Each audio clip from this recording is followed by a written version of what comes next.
Most people don't live. They just wait. They wait for Friday, wait for summer, wait for retirement. Then one day, they're out of time. Harsh, maybe, but true. Today we're diving into brutally honest reasons why most people die full of regret, and how you can avoid being one of them. And hey, if you enjoy deep, thought-provoking insights on Stoicism, self-improvement, and navigating life with wisdom, you'll love my free newsletter.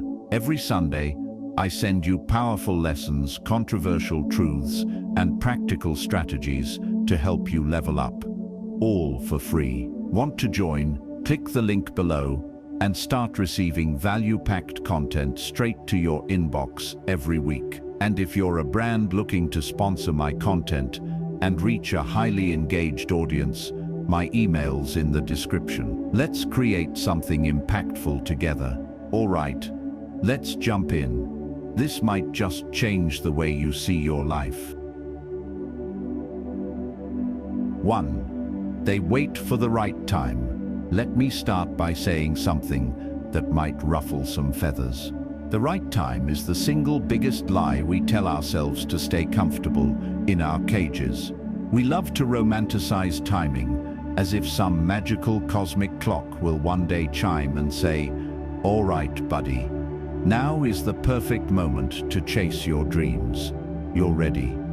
Everyone approves. There's no risk at all. The economy's great.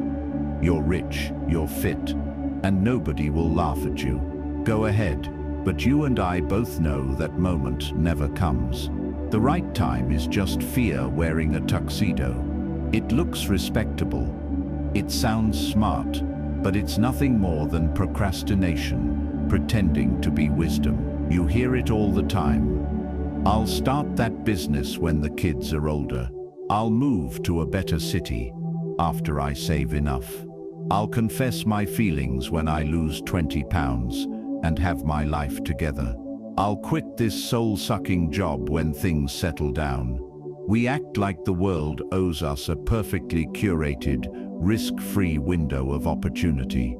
But the world doesn't care. Life just keeps happening, full of unexpected pregnancies, pandemics, layoffs, car repairs, bad hair days, and flat tires. Here's the truth. Nobody likes to say out loud, if you're waiting for the perfect time, what you're really waiting for is courage to stop being afraid. And courage isn't delivered to you like an Amazon package. It's forged by doing things before you feel ready. Let me tell you a story. I once sat on a dream for nearly 7 years.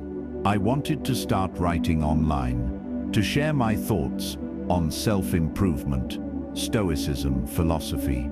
But I kept waiting for the perfect moment, when I had a real degree, when I was a better writer, when I understood the algorithm, when I had a nice camera, when I was sure people wouldn't laugh. 7 years. You know what happened during those 7 years? Nothing. Except my excuses got fancier. And then one day I got a phone call about an old friend from school. He'd passed away in a motorcycle accident. Out of nowhere, he was younger than me, fitter than me, and he still had a million plans for the future, scribbled in his journal. That's when it hit me. I'd been living as if I was guaranteed another 50 years.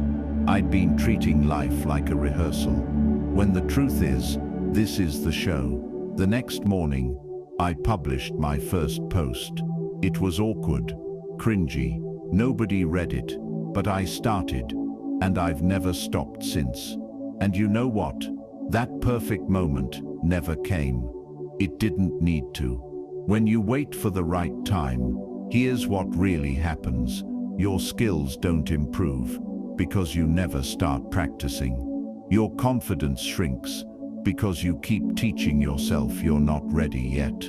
Your regrets grow roots, and someone braver, someone less prepared than you, goes out there and takes what you wanted. How many books never get written because their authors keep waiting to be good enough? How many soulmates never meet Because both people keep waiting to work on themselves. How many ideas die because the creator waits until the economy is more stable? People die with their music still in them because they keep waiting for a damn invitation. But what if it doesn't work out? That's the beauty of starting before you're ready. It probably won't work out perfectly. You'll probably mess up. You'll look silly. You'll fail a few times. But at least you'll know. At least you won't have to sit in a rocking chair someday wondering what could have been. I'd rather crash and burn at something I care about than spend my life in the safety of a padded cell built from excuses. Here are some truths that helped me finally move. You will never feel ready. The people you're afraid of disappointing don't think about you that much anyway. Every master was once a beginner who started poorly. You don't need a full plan. You just need the first step. There is no guarantee of more time. Look, life is messy. It's never going to look like those Instagram reels with people sipping lattes on balconies with perfect sunsets and zero responsibilities. Sometimes you'll start your dream at 11 p.m. while your kids are sleeping and you're wearing mismatched socks. Sometimes you'll fumble through that conversation and say something awkward. Sometimes your first product will flop harder than a goldfish at a desert rave. But that's how the game is played. You start where you are with what you have and who you are right now. You don't wait to feel courageous. You do it scared. You don't wait to feel confident. You build confidence by taking action. One day you're going to die. Your time will run out. And the saddest words you could ever say on your deathbed are, "I thought I had more time." Don't wait for the right time to tell someone you love them. Don't wait for the right time to quit that toxic job. Don't wait for the right time to move, to start, to write, to speak, to love, to live. The right time is not someday. It's not tomorrow. It's not next year. It's now. 2. They work jobs they hate forever. Let me say something that might piss off your boss, and maybe you too. Working a job you hate for 40 years is not noble. It's tragic. We've somehow romanticized suffering through a miserable career, like it's some badge of honor, as if hating Mondays and counting the hours until 5 p.m. makes you a responsible adult. No. It just makes you a really reliable prisoner. You hear it all the time, don't you? It's just work. Nobody likes their job. That's life. Just tough it out and be grateful you have a paycheck. Grateful for what? A steady supply of soul-crushing monotony in exchange for barely enough money to numb yourself with Netflix on weekends. Look, I get it. I really do. I've been there. When I graduated, my first job was a cubicle nightmare in an insurance company. My boss's idea of motivation was yelling at us to hit our targets while clutching a giant mug that said "World's Best Manager." Spoiler, she wasn't. Every morning I'd wake up with this pit in my stomach. You know the feeling, that creeping sense of dread on Sunday nights, that quiet little voice whispering, "You're wasting your life. This can't be it." And yet I stayed for 2 years. Why? Because everyone else was doing it. Because my parents said it was secure. Because it paid the bills. Because I was scared. But here's the thing, that fear is exactly what employers and society bank on. They want you scared. Scared of quitting. Scared of starting over. Scared of being broke. So you'll keep trading your one and only life for their mediocre paycheck. Oh boy, if you bring this up at a dinner party, watch people squirm. You'll hear, "You millennials just don't want to work." Not everyone can chase their passion, you know. You're lucky to even have a job, and to some extent they're right. Not everyone can drop everything overnight. and move to Bali to find themselves. But here's the controversial truth. You are not a tree. If you hate where you are, you can move. Nobody's saying you need to burn your life to the ground tomorrow, but stop pretending you're trapped forever. People assume the only cost of staying in a job you hate is being bored. Oh no, the cost is much higher.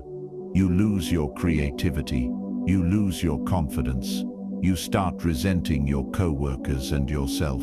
You wake up one day at 60 and realize you traded the best years of your life for a paycheck you already spent. Worse yet, you become numb. You stop dreaming.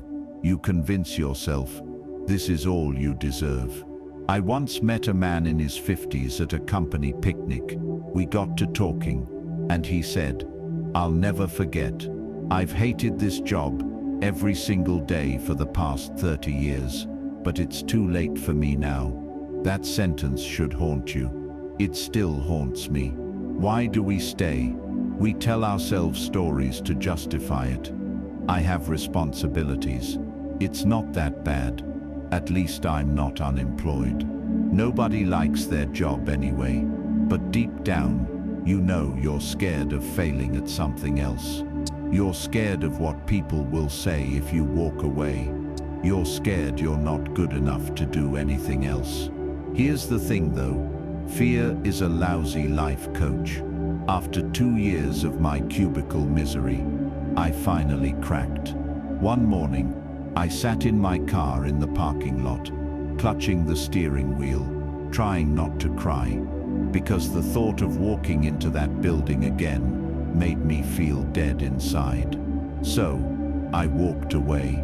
Not all at once. I saved up, freelanced on the side, learned new skills, cut my expenses, and built an escape route.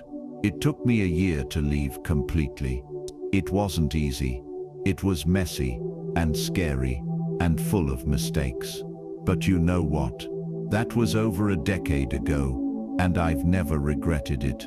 Not even during the rough patches. What I would have regretted, sitting in that cubicle at 50 years old, wondering what might have been, the counter-arguments and why they're flawed. Not everyone can chase their dream, you're right, but everyone can make their situation better. Even a small step counts. What about bills and kids and mortgages?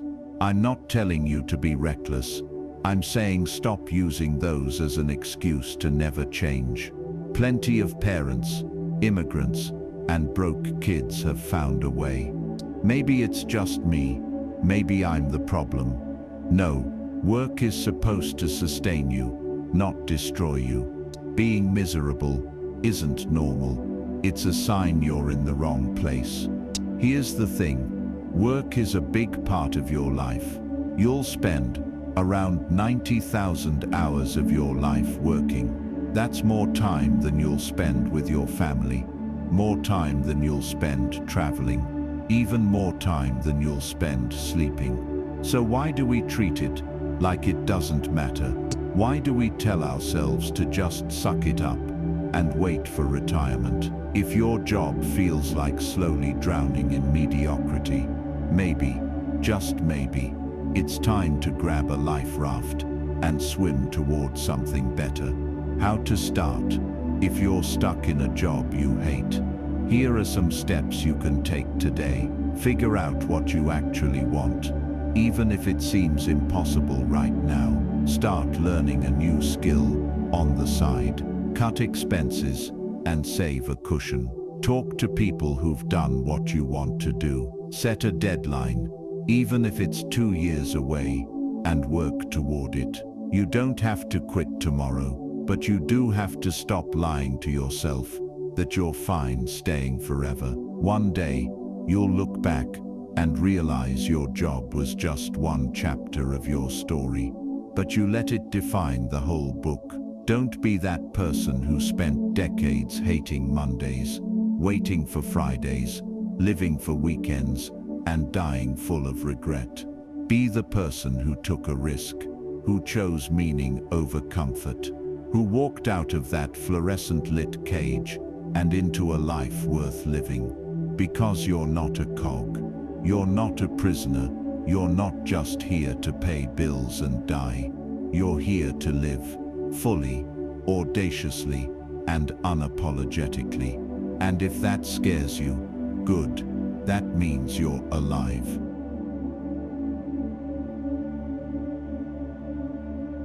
3. They accumulate things instead of memories. Let me say something that might make you clutch your Gucci bag a little tighter. Most people spend their lives hoarding crap that nobody, not even they, will care about in the end. We live in a world where people will spend $200 on sneakers, but not $20 on an experience. We fill our homes with stuff we don't use to impress people we don't even like, and then we wonder why we feel so empty. Why stuff feels safer than memories. Here's the deal. Buying things feels safe. It's instant. You can touch it. You can take a picture of it and post it on Instagram. Nobody questions you when you say you bought a new iPhone or a bigger TV. They even congratulate you. Oh wow, is that the new Tesla? Congrats man, you deserve it. Deserve what though? More debt? A shinier cage? Meanwhile, when you tell people you spent 2 months backpacking through Southeast Asia or blew your savings on flying to surprise your grandma on her birthday, they raise an eyebrow. That's not very practical. Exactly. Because memories aren't practical. They're meaningful. Years ago, I was that guy. I thought success meant more toys. At 25, I was working a corporate job and blowing every paycheck at the mall or online. Designer clothes, the latest phone, fancy watch, you name it. I had a closet full of look-at-me outfits, but no stories to tell. One day, I was scrolling through my phone and realized I couldn't remember the last time I'd done something worth remembering. Sure, I could tell you the specs of my gadgets, but could I tell you when I'd last felt alive? When I'd laughed so hard my ribs hurt? When I'd done something spontaneous and beautiful? Nope.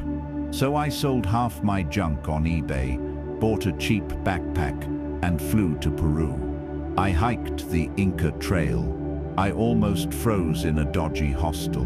I made friends with strangers who spoke no English.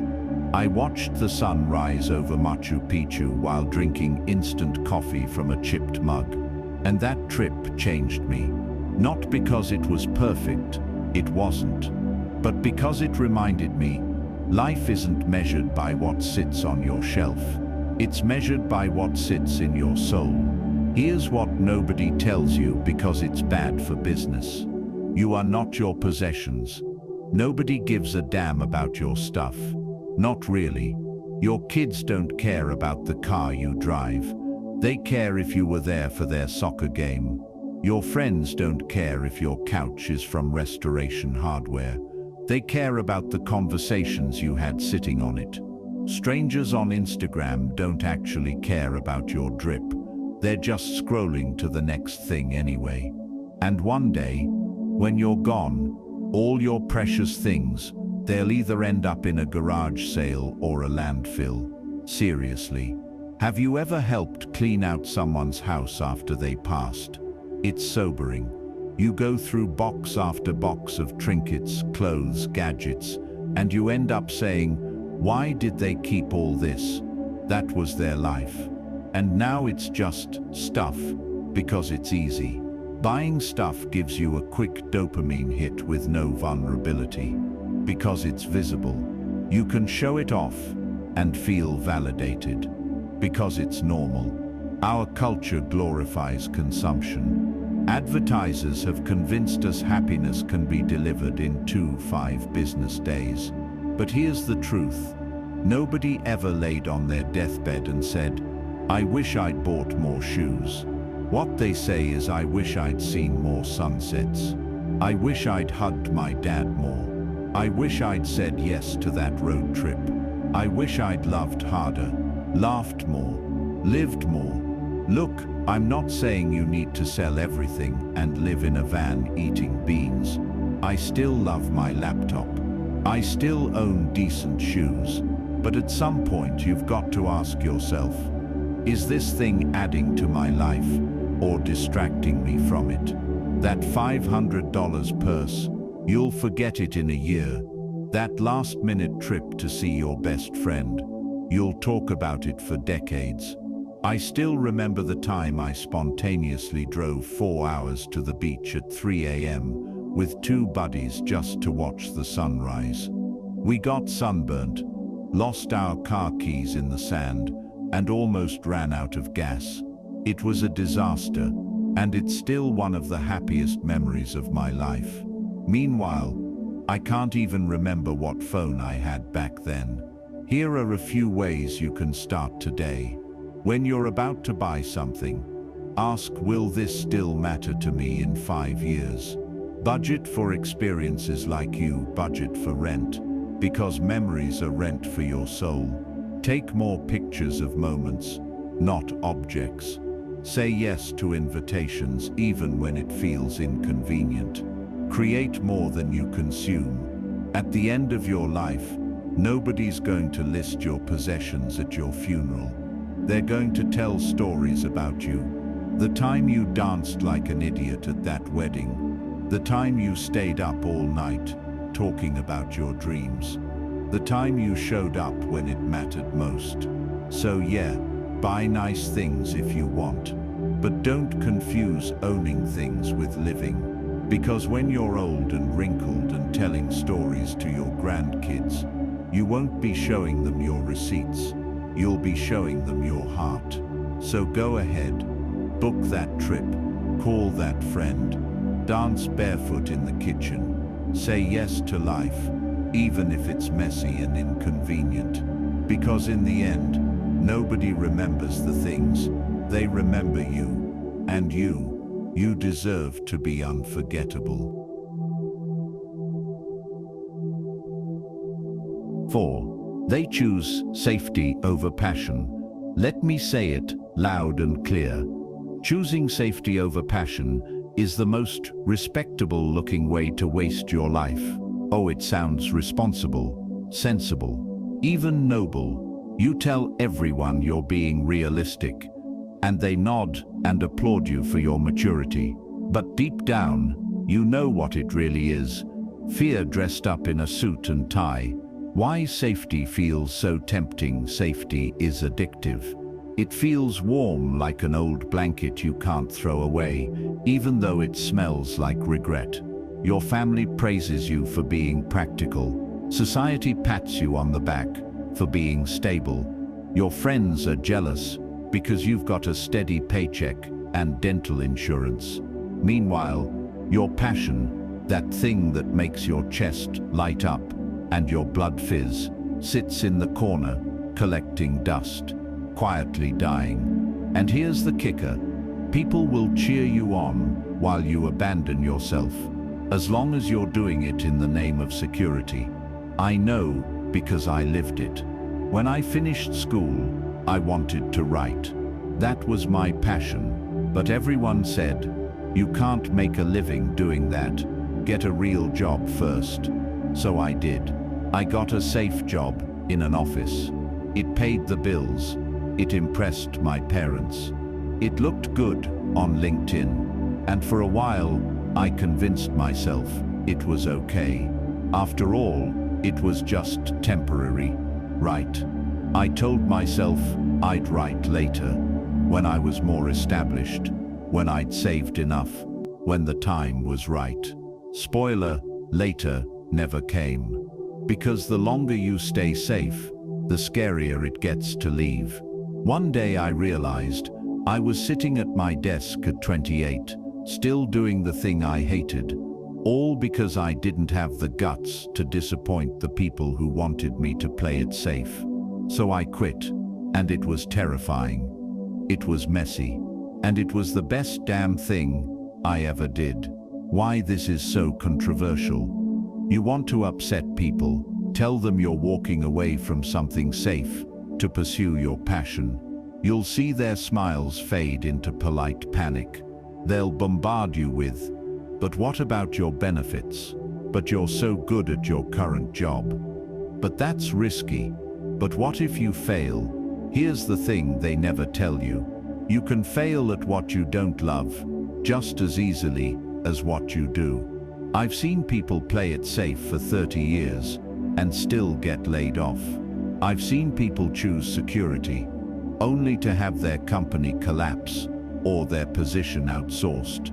So if risk is inevitable, why not risk doing what you actually care about? Here's the brutal truth. Safety doesn't just steal your passion, it robs your soul. Here's what choosing safety over passion really costs you. That buzzing joy you get from doing what you love, your sense of meaning and purpose, your confidence in your own choices, the stories you'll wish you'd told someday. I once met a man who worked at the same company for 35 years because it was safe. At his retirement party, he told me I hated every single year of it, but I stuck with it. Now I don't even know what I like anymore. That sentence scared me more than failure ever could. We dress up fear in pretty phrases like, "I'm just being realistic. It's too late for me now. I'll come back to it later. I've got responsibilities." Here's the uncomfortable truth. These aren't reasons, they're excuses. You don't avoid your passion because you're responsible. You avoid it because you're scared. And that's okay. Fear is normal, but don't let fear drive the car. Look, I'm not saying you should quit your job tomorrow, move to Bali, and start selling seashell necklaces. Unless you really want to. I am saying you need to stop lying to yourself that your passion will wait for you. It won't. Your energy will fade. Your opportunities will shrink. Your excuses will multiply. And one day you'll wake up and realize you've become an expert at something you don't even care about. If you're ready to stop playing it safe, here are some steps you can take. Acknowledge your fear. Say it out loud. Don't let it hide behind practicality. Start small. You don't have to leap. Just take one step toward what you love. Invest time daily. Even 30 minutes a day on your passion adds up. Find a mentor, someone who's done what you want to do. Set a timeline. Give yourself a date to make the big move, if you're serious. The story I'll never forget, a friend of mine worked in finance, but dreamed of opening a bakery. For 10 years, she said she would someday. Then she got cancer, the kind that doesn't leave room for someday. And in her final months, she told me, "I wish I'd baked more bread and worried less about my boss." That was it. Her whole life boiled down to bread. She never baked. Look, safety isn't wrong. We all need some level of stability. But if safety becomes your god, you'll sacrifice your soul on its altar. The biggest mistake isn't failing. The biggest mistake is never giving yourself a chance to win because you were too afraid to leave the kiddie pool. So yes, take the leap. Be responsible, but don't be a prisoner. If you're going to spend your life working hard anyway, it might as well be at something that lights you up inside. Because nobody dreams of being the richest corpse in the cemetery. Here's to choosing passion over safety, even if it's messy, scary, and inconvenient. Because at the end of the day, the only thing more dangerous than risk is regret. 5. They stop saying yes to new experiences. Here's something that might sting a little. Most people don't grow old. They just stop growing. They stop saying yes. They stop trying things that scare them. They stop stepping outside of their little bubble because they've convinced themselves that this is who I am now. And little by little, their life turns into a predictable loop. Work, eat, sleep, repeat. A treadmill they never get off, until the day they do. At some point, usually around our late 20s or early 30s, we start believing the lie that new experiences are for younger people. We settle into routines that feel safe. We tell ourselves, "I'm too busy. That's not really my thing. I'd probably embarrass myself. It's too late for me now." We trade curiosity for comfort. We trade adventure for Netflix. We trade possibility for predictability. And everyone around us is doing the same thing, so it feels normal. I'll admit, I was that person. There was a time in my life when every day looked exactly like the last. I'd wake up, go to work, come home, scroll through my phone, and go to bed. On weekends, I might go out to the same 2 restaurants or the same bar with the same people having the same conversations. One day, a friend invited me to go rock climbing. My first thought was nope, not a climber. Not my thing. Too dangerous, too outdoorsy. But something inside me, maybe boredom, maybe desperation, said, "Why not? Just say yes." So I went. I was awkward. I was scared. My legs shook halfway up the wall. And when I finally reached the top, sweaty and breathless, I felt something I hadn't felt in years. Alive. That experience didn't just give me a story to tell. It reminded me that there was still so much life left in me, so much I hadn't seen, tasted, touched, or felt yet. The controversial truth. Here's the part nobody likes to admit. We use "that's just who I am" as an excuse to stay boring. You hear it all the time. I'm not a traveler. I'm not a dancer. I'm not an adventurous eater. I don't like meeting new people. Fine. Maybe those things don't come naturally to you. But so what? Since when did life require you to only do things you're already good at? We treat our identities like prisons, locking ourselves in and throwing away the key. But here's the thing. You're allowed to try on new versions of yourself at any time. You're allowed to be serious and silly. You're allowed to be cautious and spontaneous. You're allowed to surprise yourself. Every time you say no to a new experience because it feels uncomfortable, here's what you're really saying no to. Growth, joy, connection, stories, memories that could change your life. You're not just saying no to that one event. You're saying no to the possibility of something beautiful happening. And let me tell you, nothing kills the spirit faster than realizing your life has become one long, flat line of sameness. Look, I'm not saying you need to go bungee jumping every weekend or eat live scorpions on a stick just to live a little. You don't have to do something crazy or dangerous to break your routine, but you do have to stop treating your comfort zone like it's sacred ground. Life begins at the edge of awkwardness, that moment you feel a little foolish, a little out of place. That's where the magic happens. So go ahead, embarrass yourself at salsa class. Order the weird dish you can't pronounce. Say yes to the road trip even though you have no idea where you're going to sleep. You won't regret it. Here are a few ideas to shake things up. Say yes to the next invitation, even if you're tired or nervous. Pick something you've secretly always wanted to try and sign up for it. When you catch yourself saying, "That's not me," ask, "Why not?" Who says, schedule one new thing a month? A class, a hike, a recipe, anything. Surround yourself with people who say yes. Their energy is contagious. A few years ago, I met a woman in her 70s at a cooking class. She was learning to make sushi for the first time, laughing, dropping rice everywhere, making a mess.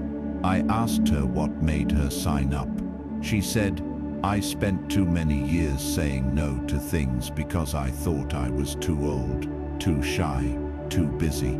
Then I realized one day, I'll be too dead. Set. Until then. I say yes.